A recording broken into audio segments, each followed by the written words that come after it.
tout d'abord, je vais vous demander de scanner ce QR code-là. Il n'y a pas besoin de télécharger d'application ni rien. Normalement, juste le scanner, ça fonctionne. Et puis, d'avoir une connexion Internet, donc de rentrer le code pour le Wi-Fi qui s'affiche.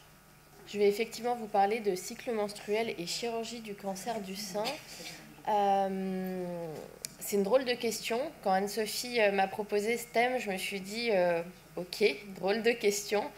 Donc je vous laisse quelques instants. Normalement, ça s'affiche sur votre téléphone, sinon déverrouillé, pour me dire, vous, à quoi vous auriez pensé à la vue de ce sujet de topo, cycle menstruel et chirurgie du cancer du sein.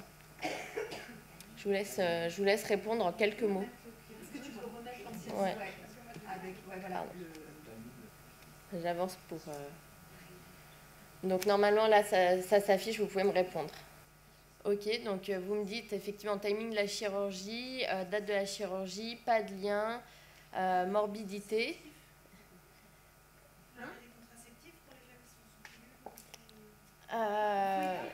oui, j'ai pas vu le lien. Densité mammaire, plasticité des tissus, remodelage des tissus, pronostic aussi, pas mal de notions de physio manifestement, conséquences. Et d'autres personnes, effectivement, sont curieuses de savoir de quoi il va s'agir. Donc, on va s'arrêter là pour le brainstorming. Globalement, on a accès. Donc, j'ai préparé ce topo avec nos internes qui m'ont bien aidé pour la biblio.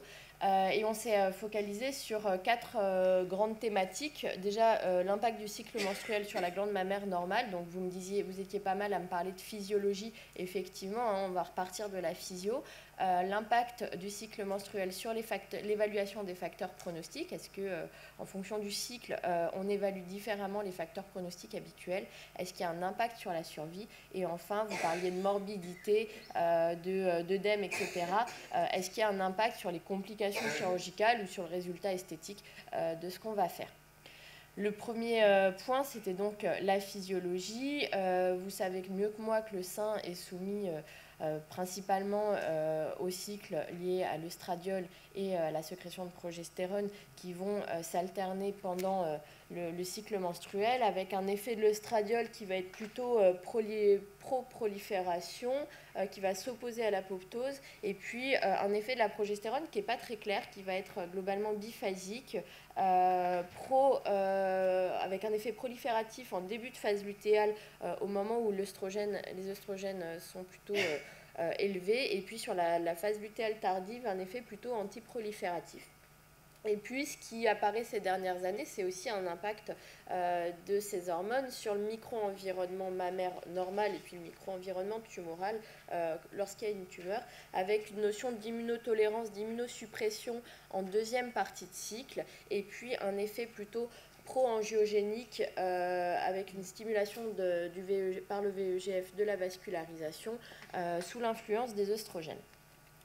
Globalement, je vais passer vite là-dessus. Là, c'est une description de la glande mammaire normale au fur et à mesure du cycle menstruel. Et il y a des classifications qui ont été proposées pour, à partir d'une lame d'histologie, pouvoir dire est-ce que la patiente est telle phase du cycle, telle phase du cycle. On va voir au fur et à mesure que le cycle avance qu'il va y avoir de plus en plus de mitose, de plus en plus de vacuolisation des cytoplasmes, des cellules glandulaires, et puis un œdème qu'on voit ici entre les différents lobules qui augmente au fur et à mesure du cycle jusqu'à être maximal en phase prémenstruelle, ce qu'on constate également sur le plan clinique. Donc au début, un tissu plutôt atrophié au début du cycle, et puis au fur et à mesure, ça prolifère, puis ça se démassie. Cette classification-là peut être intéressante pour faire des études rétrospectives sur les pièces opératoires de cancer du sein, parce qu'on va voir que finalement, il y a beaucoup de questions qui restent en suspens sur cette thématique. Sur le plan morphologique, on sait qu'au début du cycle, les seins sont plutôt de plus petits volumes et souples, et au fur et à mesure que le cycle avance, il va y avoir une augmentation du volume mammaire, une augmentation de la température et de la perméabilité capillaire, et une augmentation de la composante glandulaire. Donc ça pourra nous intéresser du point de vue de la chirurgie. La question qui vient du coup, c'est finalement, on va parler de phase de cycle menstruel pour les facteurs pronostiques, pour le pronostic tout court, pour la chirurgie, mais comment vous allez définir, vous, la phase folliculaire, la phase lutéale, ou est-ce que finalement vous pensez qu'il y a une autre phase qui est plus intéressante par rapport à cette problématique? Donc normalement, ça s'affiche sur vos téléphones, ou si vous déverrouillez, vous allez pouvoir me proposer des classifications. Donc c'est pas si simple, hein, vous réfléchissez un peu alors que c'est votre cœur de métier. Donc la phase folliculaire, vous êtes tous, vous êtes globalement d'accord, donc 14 jours avant l'ovulation, c'est vrai. Pourquoi? Parce que les cycles, ils n'ont pas tous, ils n'ont pas tous la même durée, notamment la phase préovulatoire, J0, J14 pour beaucoup. J14, J28 pour la phase lutéale. Et est-ce qu'il y a d'autres moments qui nous intéressent? L'ovulation, ok. Donc, vous êtes globalement d'accord, mais il persiste quand même des flous. Et ça va être le cœur du problème de Stopo, c'est qu'il y a autant de définitions qu'il y a d'études. Globalement, il y a 12 façons de classer le cycle menstruel dans les études que j'ai regardées. Beaucoup parlent de phase folliculaire J0, J14, mais en fait, il y en a beaucoup aussi qui disent que les premiers jours, au moment des règles, ne correspondent pas à une période d'imprégnation oestrogénique forte, donc ils les sortent, ils vont dire 3e à 12e jour. Il y en a qui vont s'intéresser en période périovulatoire versus périmenstruelle, en se disant que périmenstruelle, c'est là où le taux d'hormones est le plus bas, périovulatoire, là où le taux d'hormones est le plus élevé. Il y a des classifications qui prennent en compte le fait que la durée des cycles n'est pas exactement pareille d'une femme à l'autre. Donc, il y a quand même un gros flou sur la définition du moment du cycle sur lequel vont porter les études. On en vient au deuxième item de Stopo, c'est l'impact sur l'évaluation des facteurs pronostiques. Est-ce qu'en fonction du moment du cycle auquel vous allez faire votre biopsie ou votre chirurgie, puisqu'un certain nombre de ces facteurs vont être évalués sur la pièce opératoire, est-ce que ça va avoir une influence? À votre avis? Pareil, ça s'affiche, oui ou non?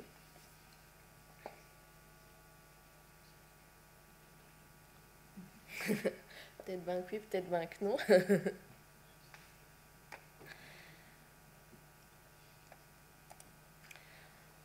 Vous êtes une grosse majorité à penser que plutôt oui, ces facteurs vont, selon vous, changer en fonction du cycle. On va voir ça plus en détail du coup. Premièrement, le plus classique, les récepteurs hormonaux. Est-ce que l'évaluation des RH va être différente en fonction de la phase du cycle?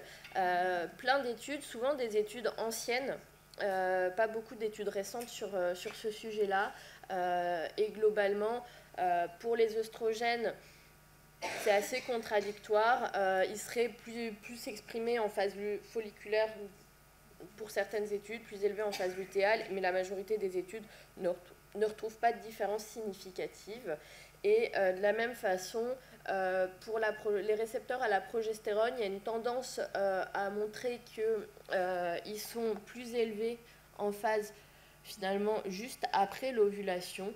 Ça monte jusqu'au milieu de la phase lutéale et puis ensuite ça redescend, mais avec un faible niveau de preuve, donc rien de très probant pour notre pratique clinique. C'est des études qui sont souvent anciennes, qui sont hétérogènes. La plupart de ces études ne distinguent pas les tumeurs RH+, des tumeurs RH négatives. Et donc on perd de la puissance. Et il n'y a pas de comparaison intra-individuelle, c'est-à-dire pour une même patiente, un prélèvement qui serait fait en phase folliculaire et un prélèvement en phase lutéale qui montre qu'il y a une évolution intra-individuelle de l'évaluation de l'expression de ces récepteurs hormonaux. Le facteur pronostic suivant que j'ai choisi, c'était l'HER2. Est-ce qu'en fonction du cycle menstruel, l'HER2 est exprimé de façon différente? Sur le promoteur du gène HER2, il y a ce qu'on appelle un oestrogène responsive element, c'est-à-dire que l'expression de l'HER2 est en partie sous l'influence, pour le promoteur, de la fixation des oestrogènes. Donc ce n'est pas aberrant de penser qu'il y a quand même une variation en fonction du moment du cycle pour l'évaluation.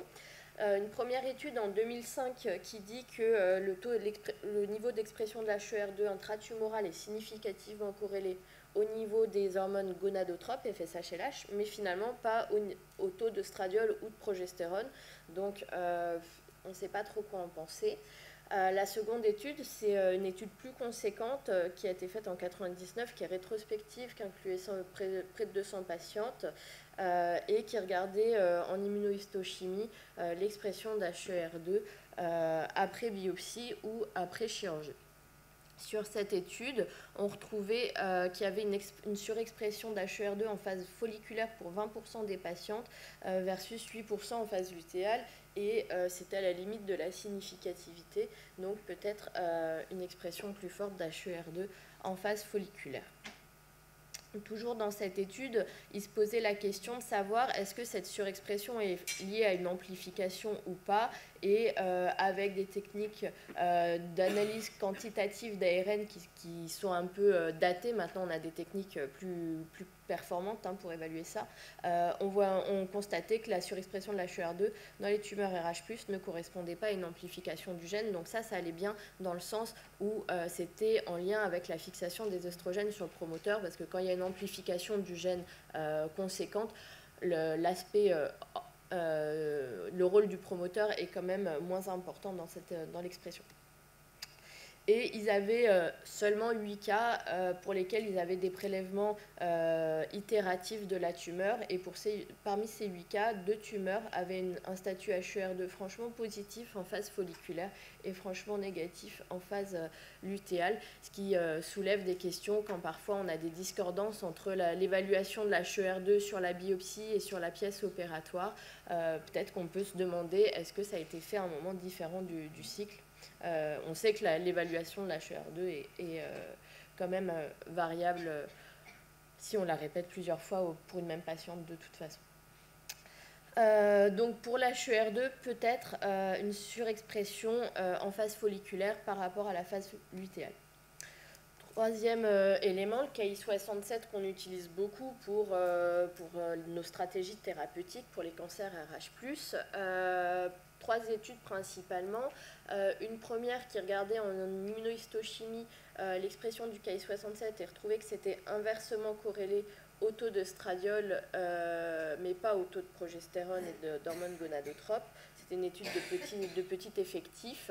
Ensuite, une seconde étude qui regardait l'expression de l'ARN du Ki-67. Excusez-moi, un problème de partage d'écran.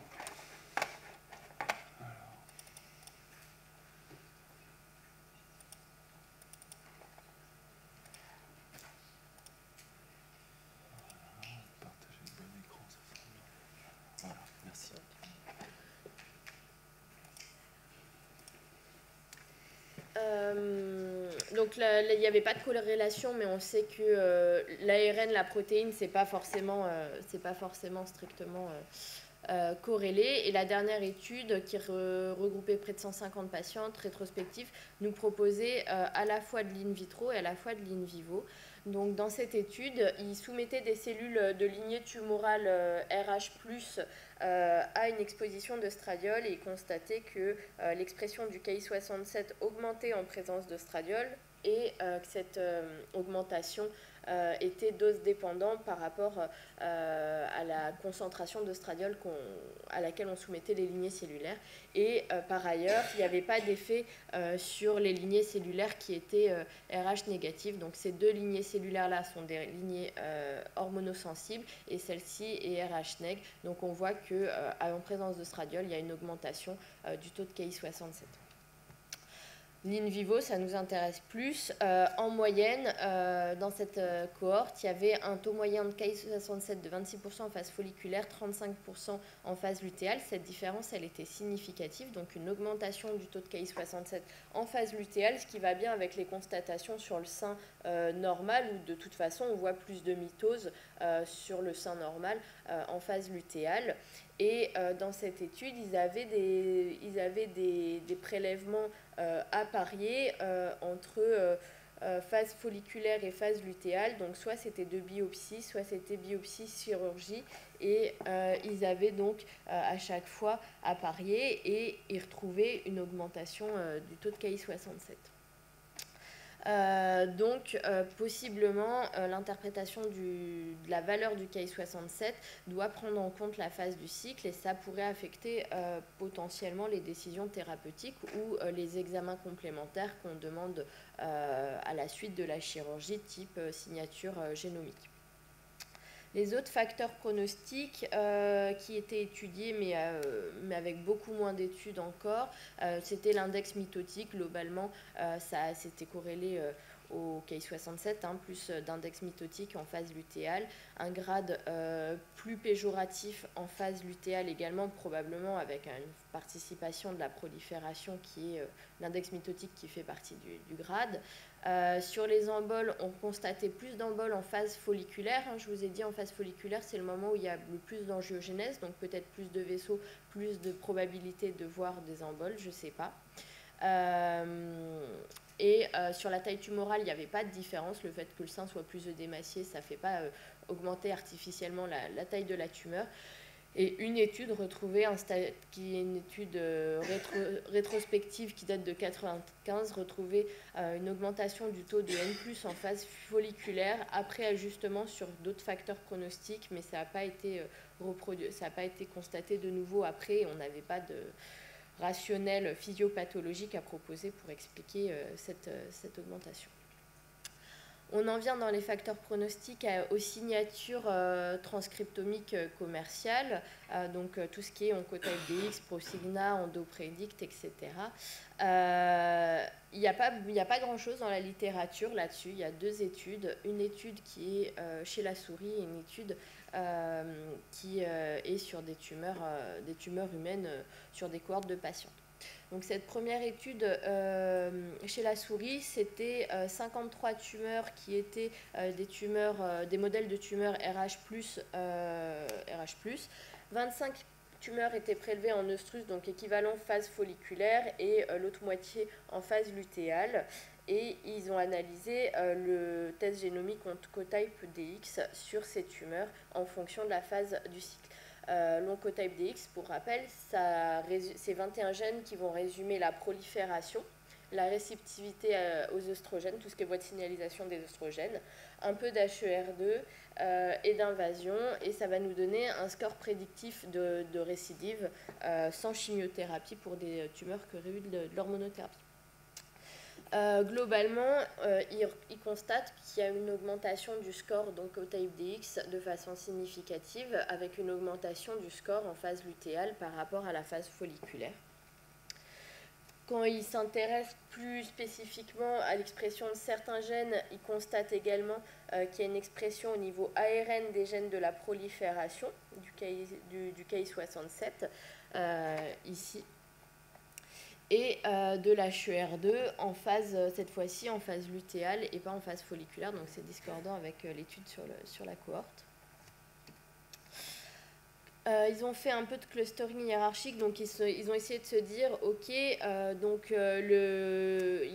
y a des tumeurs qui vont avoir un score donc au type DX plus péjoratif en phase lutéale. Est-ce qu'on peut identifier parmi toutes nos tumeurs RH+, quel groupe semble plus susceptible d'être sous l'influence du cycle menstruel? Et sans surprise, ils identifient un cluster de tumeurs pour lesquelles il y a une plus forte variation du score donc au type DX et qui correspondent à des tumeurs qui ont une expression forte de la voie des récepteurs aux œstrogènes et une expression forte des gènes de la prolifération. Donc on pourrait se dire qu'il y a une sensibilité aux hormones augmentée pour ce cluster de tumeurs qui a un score d'oncotype modifié par le cycle. Toujours sur l'expression des gènes, il regarde l'expression maintenant au niveau des protéines Pour le coup, ils ne voient pas spécialement de différence en fonction de la phase du cycle. Donc les triangles et les ronds représentent deux phases du cycle différentes et on n'a pas l'impression qu'il y ait une expression très différente. Donc au niveau ARN, ce qui évalue l'oncotype DX, il y a une différence. Par contre, en termes de traduction en protéines, il n'y a pas vraiment de différence, ce qui se recoupe avec les études préalables, par exemple pour les récepteurs aux oestrogènes, où on ne voyait pas de grosses différences sur l'immunohistochimie. Deuxième étude, cette fois-ci c'est une étude sur des tumeurs humaines, c'est une étude de petit effectif, il y a 30 tumeurs avec 2 prélèvements à 2 moments du cycle, avec ce qu'ils appellent période 1 en périmenstruel et période 2 en périovulatoire, et ils ont étudié 3 signatures génomiques pour chaque tumeur à chaque moment du cycle, donc l'oncotype, le Prosigna et l'endoprédict.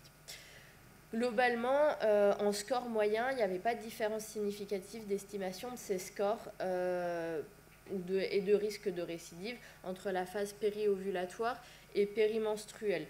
Donc vous voyez, il y a des variations individuelles, mais pas de variation en moyenne. Pour une même patiente, le score de récidive et le risque de récidive était très fortement corrélé entre les 2 périodes, périmenstruelle et périovulatoire, avec quand même une moins bonne corrélation pour le Prosigna qui correspond au score ROR. Donc là, il y a l'oncotype, c'est plutôt bien corrélé. Prosigna, c'est pas si mal corrélé, mais c'est moins bien corrélé. Et endoprédict, c'est bien corrélé. Par contre, si on regarde à l'échelle individuelle, il y a quand même des changements, même si ce n'est pas des gros changements en termes de score, il y a des changements de catégorie de risque à l'échelle individuelle, avec presque un quart des patientes qui vont changer de catégorie entre la phase périmenstruelle, périovulatoire pour l'oncotype et le Prosigna, et moins pour l'endoprédict. Le sens du changement n'était pas prévisible et on peut se poser la question d'une variabilité intratumorale intrinsèque et également de la reproductibilité de l'évaluation de ces tests. On sait qu'il y a quand même une certaine variabilité intrinsèque au test et aucune étude ne permet de nous dire quelle est la phase d'étude la plus précise. Ok, on a 2 évaluations, mais alors laquelle va être la plus corrélée au pronostic, puisque c'est ce qui nous intéresse, et là on n'a aucune étude qui nous permet de répondre. Cette étude c'était juste 30 patients, donc c'est vraiment trop faible pour pouvoir répondre à cette question. Lorsqu'on regarde pour les signatures qui étaient soumises à le plus de variations, c'est-à-dire le Prosigna et l'oncotype, on constate qu'il y a quand même, quand on regarde module de gène par module de gène, des variations avec une tendance à la hausse de l'expression de la voie de signalisation des oestrogènes en période périovulatoire. Pareil, tendance à la hausse légère pour la prolifération dans l'oncotype et dans le Prosigna, et un petit peu pour ce qu'ils appellent l'invasion. Bon, et du coup, on peut ils ont retiré, eux, que la variabilité était moins importante en W1 en période périmenstruelle qu'en période périovulatoire. Donc la période périmenstruelle, c'est celle où il y a le moins de stimulation hormonale, et s'il conseillait de faire le test à un moment, peut-être en périmenstruel, avec un niveau de preuve faible. Donc globalement, les facteurs pronostiques, c'était des études hétérogènes. Donc vous avez été nombreux à me dire que oui, ça a changé quelque chose, mais la réponse, c'est pas si tranché. Des études hétérogènes avec la définition de la phase du cycle, des méthodes d'évaluation des facteurs pronostiques parfois anciennes. On ne fait pas pareil en 2020 que dans les années 90. Ça soulève quand même peut-être une vigilance pour certains éléments qui participent à la décision thérapeutique, en particulier tout ce qui va être prolifération, signature transcriptomique et peut-être le statut HER2. On en vient maintenant à l'impact du moment de la chirurgie sur la survie. Est-ce que vous pensez qu'il va y avoir une différence entre opérer une patiente en phase folliculaire ou en phase lutéale sur son pronostic ?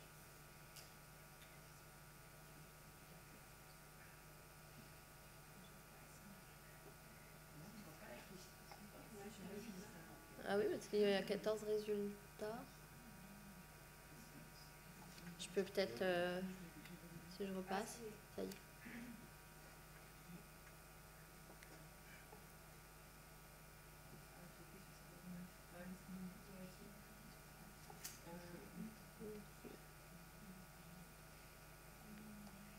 Vous avez du réseau? Bon, du coup, vous avez été échaudé par, par la deuxième partie du topo. Vous êtes passé de 85% de oui à 40%. On va voir.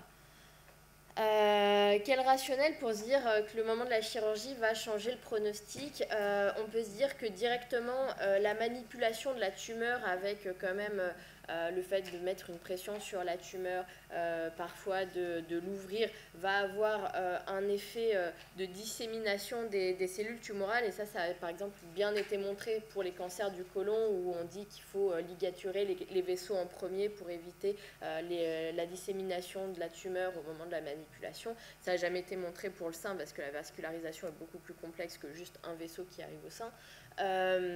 Mais il peut y avoir une dissémination des cellules tumorales au moment de la chirurgie. Et sous l'influence des hormones, les cellules tumorales elles peuvent avoir un profil différent. On sait qu'il va y avoir une cohésion intercellulaire qui va être plus faible en deuxième phase du cycle, qu'il va y avoir une immunosuppression en deuxième phase du cycle localement, des modifications de la vascularisation. Et à distance, l'ambiance générale hormonale peut peut-être modifier la probabilité qu'une cellule tumorale circulante aille se greffer, qu'elle passe dans un organe et se greffer dans cet organe. Donc ça, c'est l'influence directe. Et puis indirectement, si on évalue différemment les facteurs pronostiques en fonction du moment du cycle, on peut se dire qu'on aura potentiellement une meilleure stratégie thérapeutique si on a une meilleure évaluation de nos facteurs pronostiques. C'est une question qui a fait beaucoup couler d'encre, finalement pas très récemment, mais dans les années 90. Tout a commencé par une étude fin des années 80 sur des souris où ils constatent qu'en fonction du moment où ils opèrent la souris, il y a plus de métastases osseuses. Et en particulier, s'ils opèrent la souris en phase folliculaire, la rapidité de développement de métastases osseuses, pulmonaires est plus rapide. Donc suite à cette étude, ils regardent sur une cohorte et en 91, il y a cette étude avec 2 courbes de survie qui se différencient bien mieux que les courbes de survie qu'on a vues jusque-là, et qui nous dit, en fait, il faut opérer les patientes en phase lutéale parce que c'est criminel de les opérer en phase folliculaire vu la différence significative en survie pour ces patientes. C'est une étude qui est rétrospective, mais il y avait quand même une analyse multivariée qui était faite sur les autres facteurs pronostiques. Et à ce moment-là, ils avaient la notion RH+, RH-, mais ils ont quand même pris l'ensemble des tumeurs dans cette étude. Donc suite à ça, ils ont essayé de reproduire de nombreuses fois ce modèle de cohorte rétrospective, le plus souvent. Et il y a eu pas mal d'études et 8 méta-analyses, 4 revues systématiques depuis. Je vous présente la dernière méta-analyse qui date de 2016. Depuis, il n'y a eu qu'une seule petite étude de 50 patientes, donc ça ne changera pas la face du monde.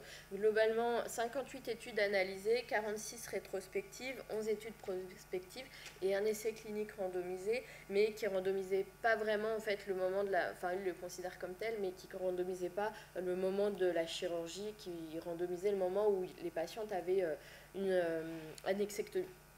La qualité de ces études était vraiment variable avec des effectifs souvent petits. La représentativité des populations était aussi très variable d'une étude à l'autre et des durées de suivi qui étaient souvent assez courtes.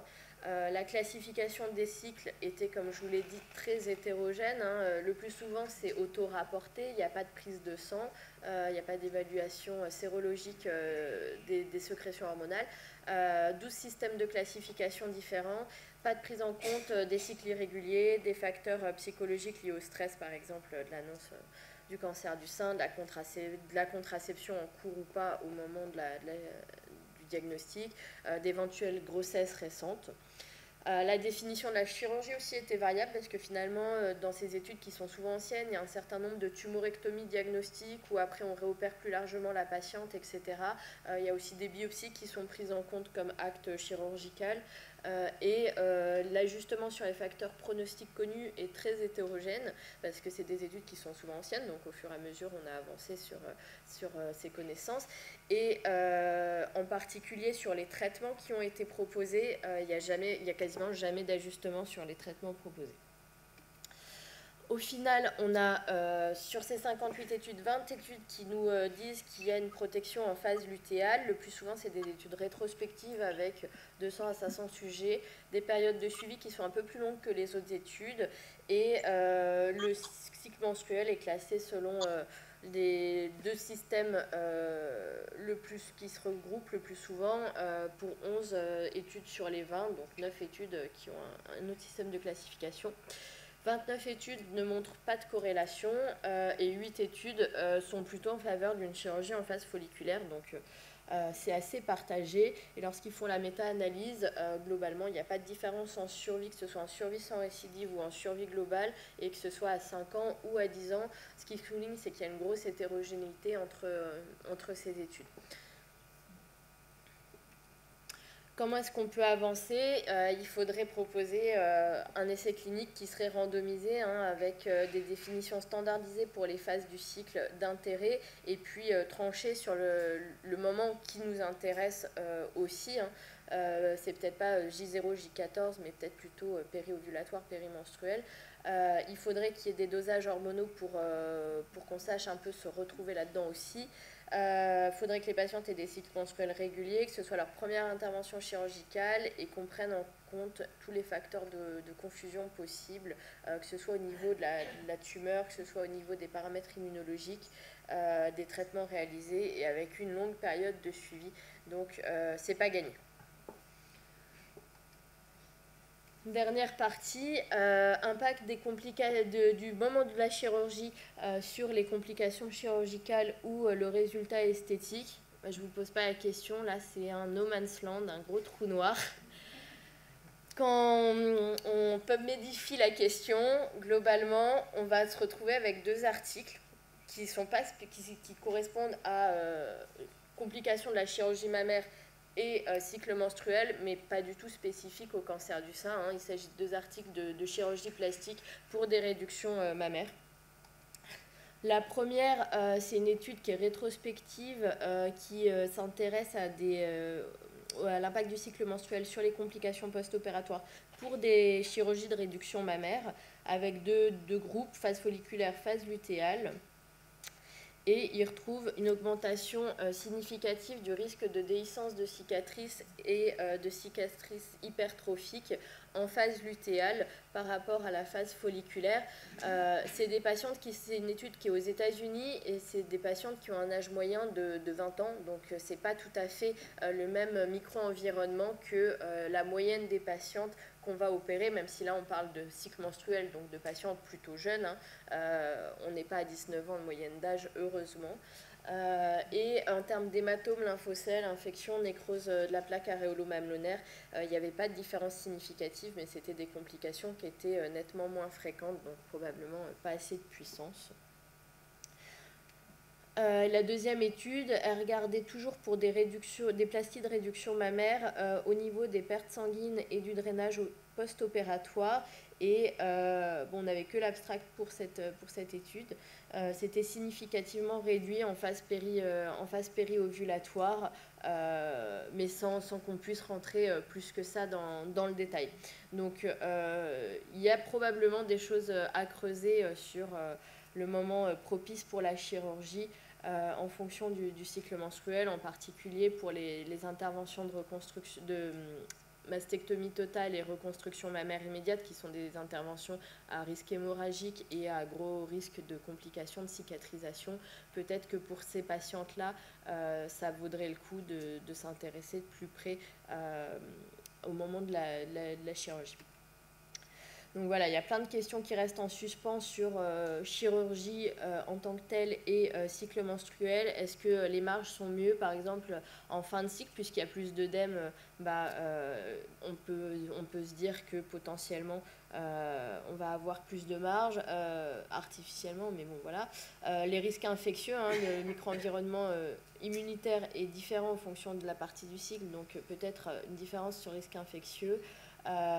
Et en termes de séquelles esthétiques, possiblement on ne cicatrise pas pareil en fonction de la phase du cycle à laquelle on est opéré, et comme après il y aura de la radiothérapie qui va figer l'aspect de la cicatrisation, peut-être qu'il y a plus de cytostéatonécrose et de séquelles esthétiques en fonction de la phase du cycle. Il n'y a aucune étude là-dessus. Au final, est-ce que vous pensez qu'il faut changer nos pratiques ?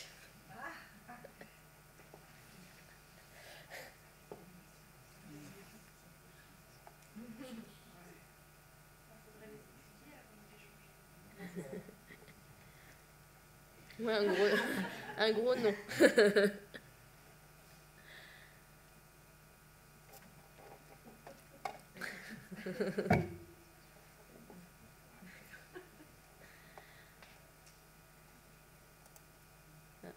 petit message, non. D'accord. Ok.